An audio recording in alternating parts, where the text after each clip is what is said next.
कोई सोच सकता था कि हवाई जहाज बिक जाएंगे, एयरपोर्ट बिक जाएंगे, पानी का जहाज जहां खड़ा होता है वो सब बिक गया। ये तार बेच रहे हैं, बिजली के कारखाने बेच रहे हैं, सब बेचे दे रहे हैं। ये चुनाव का समय है। तीसरे मुख्यमंत्री हैं बगल में, उत्तराखंड पीछे होगा ना, बहुत दूरी नहीं है। हम तो कहेंगे उत्तराखंड का भला चाहते हो तो इन मुख्यमंत्री का ट्रांसफर यहीं कर दो, जिस प्रदेश से आए उसी प्रदेश में वापस भेज दो। 100 नंबर बनाई थी, हमारे बाबा मुख्यमंत्री नाम बदल देते हैं, 100 का 112 कर दिया। बताओ 100 से 112 में कौन सी पुलिस बदल गई? ये हमारे पुलिस के लोग भी जानते हैं कि सरकार जाने वाली है, इसीलिए मुस्कुरा रही है सब।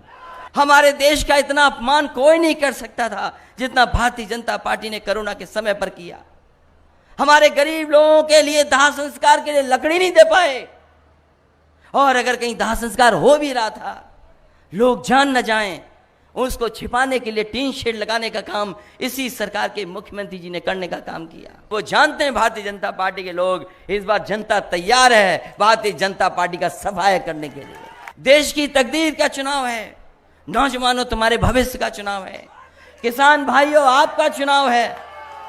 कोई सिलेंडर के लिए भाग रहा था, कोई अस्पताल में भर्ती कराने के लिए भाग रहा था, कोई लाइन लगा करके अस्पतालों में दवाई के लिए भाग रहा था। इस भारतीय जनता पार्टी ने गरीबों को अनाज छोड़ने का काम किया कि हम लड़ना भी जानते हैं, गद्दी पे भी बैठाना जानते हैं, और जब मौका मिलेगा तो गद्दी से हटाना भी ये जनता जानती है।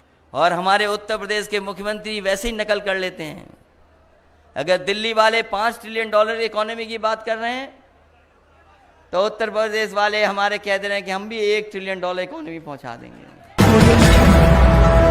बताओ जो गद्दी पर बैठे हैं, जो गद्दी पर बैठे हैं, अभी हम लोगों ने उनका कारनामा देखा, उनके लोगों का कारनामा अभी हम लोगों ने लखीमपुर में देखा, जहां पर किसानों को कुचल दिया गया गाड़ी से, गाड़ी के टायरों से किसानों को कुचला गया। वो किसानों को तो कुचला ही गया है, लेकिन उसके साथ साथ कानून को भी कुचलने की तैयारी थी। जो लोग किसान को कुचल सकते हैं, कानून को कुचल सकते हैं, उन्हें देर नहीं लगेगी कि एक बार वो संविधान को भी कुचल देंगे। इसलिए हम आपसे निवेदन करने आए, जब हम चौधरी यशपाल जी को याद कर रहे हैं तो हमें समाज और देश को कैसे बनाना है। उन्होंने भी ठान लिया है कि जब तक बैठे रहेंगे, जब तक ये 3 कानून वापस नहीं होंगे। और यही हमारे लोकतंत्र की ताकत है कि हम लड़ना भी जानते हैं, गद्दी पे भी बैठाना जानते हैं, और जब मौका मिलेगा तो गद्दी से हटाना भी ये जनता जानती है। ये सरकार रही तो पेट्रोल डीजल नीचे नहीं जाएगा, आसमान छू जाएगा। अभी तो 100 पहुंचाया है, थोड़े दिनों बाद 100 से ऊपर पहुंचा देंगे। हमारे बुजुर्ग इशारा कर रहे 2 उंगली से 200 पहुंचा देंगे। बताओ, आय 2 गुनी का वादा किया जिन्होंने,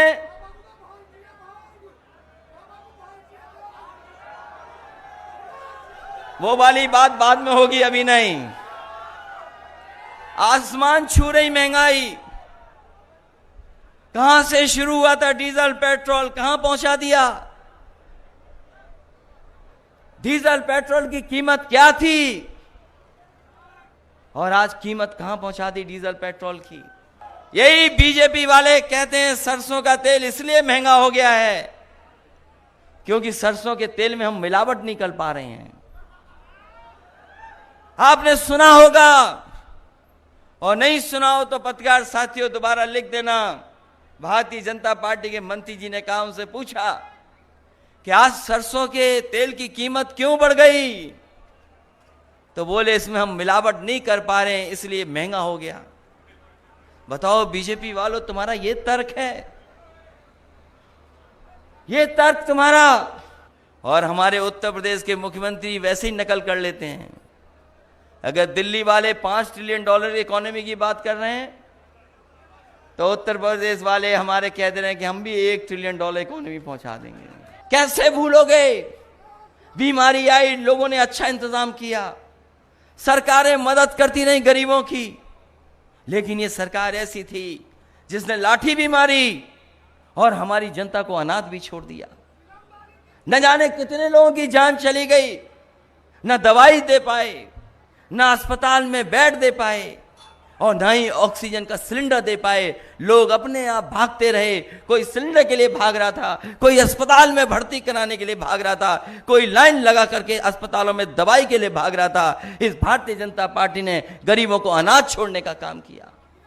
न जाने कितने लोगों की जान चली गई, जाने चली गई, कोई परवाह सरकार ने नहीं की।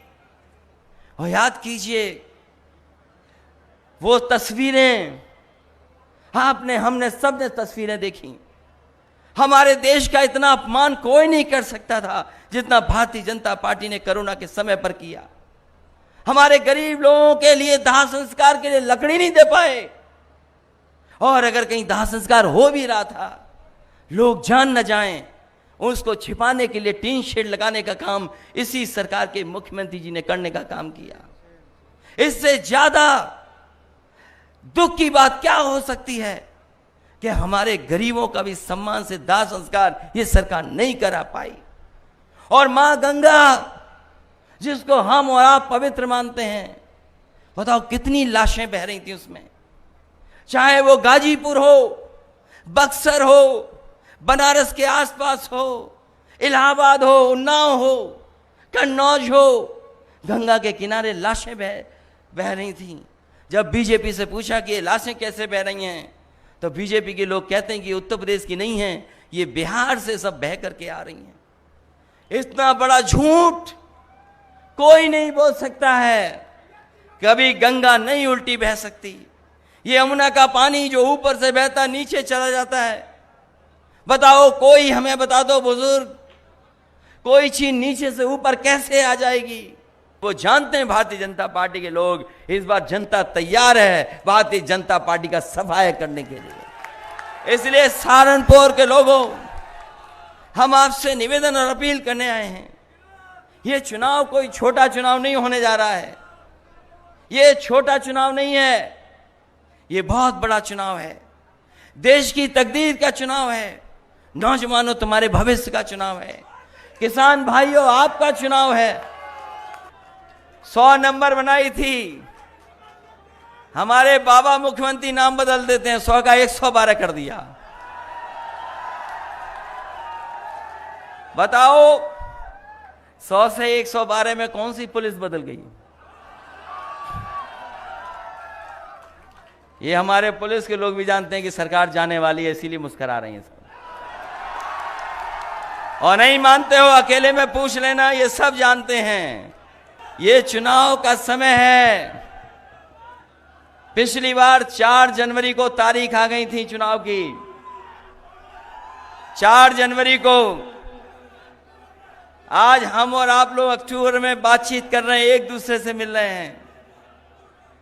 अभी त्योहार चल रहा है, नवरात्र के दिन हैं, दशहरा, दिवाली, सब त्योहार मनाइए, और दिन नहीं बचे हैं। हिसाब किताब लगाओगे तो बहुत कम दिन बचे हैं। ये जो सरकार में बैठे हुए अन्याय कर रहे हैं, उनके दिन बहुत कम हैं। और हमारा इतिहास बताता है, हमारी गाथाएं बताती हैं, कहानियां बताती हैं, हमारे जितने भी ग्रंथ हैं वो बताते हैं कि कोई भी अहंकारी हुआ है वो बचा नहीं है। अहंकारी को जनता ने सबक सिखाने का काम किया। ये अहंकारी तो है कि हम एफआईआर नहीं लिखेंगे, हम दोषियों को नहीं पकड़ेंगे, ये अहंकारी तो है। आपने गाड़ी से कुचल दिया, एफआईआर नहीं रहे थे। जब दल लड़े, समाजवादी लोग लड़े, हर जगह पर लड़े, गिरफ्तारी दी, पुलिस से टकरा गए, तब जाकर के देखो ये एफआईआर लिखी जा रही है, जेल भेजना पड़ा। बताओ गृह राज्य मंत्री, उनके बेटे पे आरोप और सरकार बचा रही हो, और जांच अगर करने कोई जाएगा तो बताओ कैसे जांच होगी? अगर कोई गृह राज्य मंत्री होगा तो पुलिस का कोई अधिकारी जाएगा तो पहले सलूट मारेगा, सलूट मार करके पूछेगा और पूछने के बाद फिर सैल्यूट मारेगा तब जाएगा, तो बताओ कौन सी जांच हो जाएगी? इसलिए साथियों, ये सरकार के लोग कुछ भी कर सकते हैं, इसलिए हमें और आपको सावधान रहना है। हमारे देश की पहचान है कि हम सब एक होकर के रहे हैं, हमारा समाज मिलजुल करके रहा है। दुनिया में जो हमारी पहचान है वो यही पहचान है कि सब जाति के लोग, सब धर्म के लोग मिल करके रहते हैं, एक साथ रहते हैं, एक छत के नीचे रहते हैं। ये हमारी पहचान है। कोई सोच सकता था कि हवाई जहाज बिक जाएंगे, एयरपोर्ट बिक जाएंगे, पानी का जहाज जहां खड़ा होता है वो सब बिक गया? ये तार बेच रहे हैं, बिजली के कारखाने बेच रहे हैं, सब बेचे दे रहे हैं। और जो इतिहास को जानते होंगे हमारे लोग, याद करना, अंग्रेज आए थे इस देश में, अंग्रेज कारोबार करने आए थे। जो ईस्ट इंडिया कंपनी आई थी वो 2-3 चीजों का कारोबार करती थी। धीरे धीरे उन्होंने कारोबार बढ़ा लिया और अंग्रेजों ने एक कानून पास किया इंग्लैंड में, और उस कानून से वो जो कंपनी थी, जो कारोबार करने आई थी, व्यापार करने आई थी, ईस्ट इंडिया कंपनी, वो सरकार बन गई। भविष्य कैसा हो? जो धुआं उड़ा करके सरकार चला रहा हो, उसके हाथ में रहेगी सरकार। सोचो कभी जो धुआं उड़ा करके सरकार चला रहे हो, धुआं उड़ा करके सरकार चलाते हो, बताओ प्रदेश में क्या किया आपने नाम बदलने के अलावा? क्या कर रहे हो? कौन सा विकास किया है? क्या विकास किया है? यही देवंत को होकर के मुजफ्फरनगर और सहारनपुर की सड़क समाजवादियों ने बनाई, चमचमाती सड़क है, फ्लाईओवर चमचाता चले जाओ। कौन सा सब स्टेशन बनाया है बताओ? बिजली केवल महंगी की है, बिजली महंगी की है इन्होंने। और हमारे मुख्यमंत्री जी बिजली को इसलिए नहीं ध्यान देते हैं, बिजली पे इसलिए नहीं ध्यान देते हैं कि उनके प्लांटों के नाम नहीं कह सकते वो। हमारे पत्रकार साथी बहुत पूछते हैं हमसे, कभी कभी एक सवाल पूछते हैं कि कई बार जो भारतीय जनता पार्टी वाले कहते हैं, जिसमें इन्होंने कहा कि अपने पिताजी को वो इस नाम से बुलाते क्यों नहीं हैं। उसी पे हमने उनसे कहा कि बताओ बिजली का कारखाने का कभी नाम लोगे कि नहीं लोगे? और हम आज भी कहते हैं, यहां पर पत्रकार साथियों कह करके जा रहा हूं, जब मुख्यमंत्री जी आए तो उनसे कहना कि प्लांट का नाम बता दो, 3x660 super critical thermal plant. अगर एक बार कह दें, वो पता नहीं क्यों नहीं कहते हैं 3x660 super critical thermal plant. हमें नहीं पता क्यों नहीं कहते हैं। जब कह नहीं पाते तो बिजली कैसे बनाएंगे? जो कहेंगे वही तो करेंगे, इसलिए इनसे सावधान रहना, इन लोगों से। बोलो सावधान रहोगे कि नहीं रहोगे आप लोग? आपको सावधान रहना पड़ेगा। और हमने सुना है कि बड़े मुख्यमंत्री हट रहे हैं बगल में, आपके बगल में तीसरे मुख्यमंत्री आ गए हैं, तीसरे मुख्यमंत्री हैं बगल में।